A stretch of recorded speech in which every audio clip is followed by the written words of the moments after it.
Baik, selamat pagi untuk kita semua. Di sini saya akan menjelaskan sedikit materi tentang pengelolaan pertanian lahan kering. Jadi, pengertian dari lahan kering itu sendiri merupakan pertanian yang dilakukan di wilayah yang pasokan airnya rendah dan terbatas, bahkan ekstrim sekalipun. Lahan kering pada pertanian jenis ini biasanya cenderung lebih gersang dan terkadang tidak memiliki sumber air seperti saluran irigasi, sungai, atau danau. Selanjutnya, ciri-ciri pertanian lahan kering. Jadi, ciri-ciri pertanian lahan kering ini memiliki banyak ciri-ciri, yaitu yang pertama, suhu udara tinggi dan kelembapannya rendah. Yang kedua, memiliki kadar air terbatas. Yang ketiga, air sedikit dan sangat bergantung pada curah hujan. Yang keempat, lokasinya berdekatan dengan pemukiman. Yang kelima, berada jauh dari sumber air alami dan buatan. Yang keenam, biasanya dimanfaatkan untuk tanam tanaman berbuah. Dan yang ketujuh, biasanya dimanfaatkan sebagai daerah resapan air. Selanjutnya kita masuk kepada contoh tumbuhan yang bisa ditanam pada pertanian lahan kering.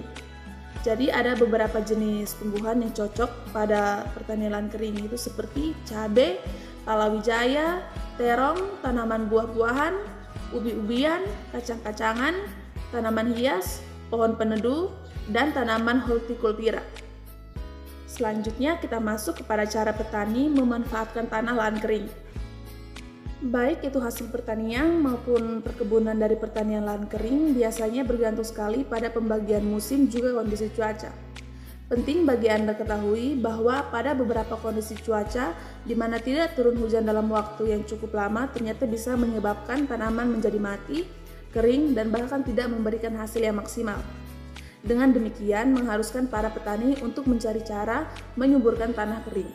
Oleh sebab itu, meskipun punya variasi yang lebih banyak dari hasil pertaniannya, tetapi soal perawatan dari tanaman pada pertanian lahan kering ini juga tidak kalah pentingnya untuk diperhatikan. Tujuannya agar para petani tidak mengalami gagal panen. Selain itu, lahan kering juga dimanfaatkan untuk kepentingan pembangunan pemukiman penduduk, sebagai lokasi industri dan perkantoran, juga pembangunan lain yang mendukung kemajuan suatu daerah. Meskipun juga ada jenis lahan basah, tetapi pada kenyataannya, masyarakat lebih mengenal lahan pertanian kering. Karena lahan pertanian jenis ini lokasinya dekat dengan pemukiman dan banyak ditemui secara luas. Selanjutnya kita masuk kepada bentuk pertanian lahan kering. Jadi bentuk pertanian di lahan kering disebut dengan ladang.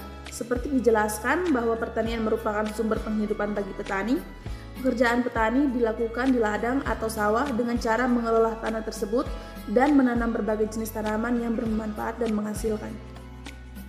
Dan selanjutnya kita masuk kepada jenis-jenis lahan kering. Jadi lahan kering itu dibagi menjadi 3, yaitu ladang, kebun, dan gurun. Ladang itu dihasilkan umumnya tidak terlalu membutuhkan air yang banyak dan tergenang. Kalau kebun biasanya dekat pemukiman warga sehingga tidak membutuhkan air yang berlebihan, bahkan genangan. Dan yang ketiga gurun, bisa dikatakan tidak ada air, akan tetapi masih ada tumbuhan karena air hujan yang jatuh sudah cukup untuk menumbuhkan. Selanjutnya kita masuk kepada pengelolaan sumber daya lahan. Bagaimana pengelolaannya? Upaya pengelolaan lahan kering dalam suatu sistem pertanian harus mempertimbangkan tingkat kemampuan dan kesesuaiannya serta harus diikuti oleh tindakan konservasi tanah dan air secara memadai.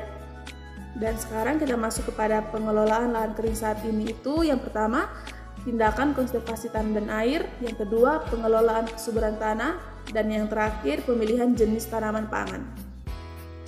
Oke, baik, sekian materi yang saya jelaskan. Terima kasih.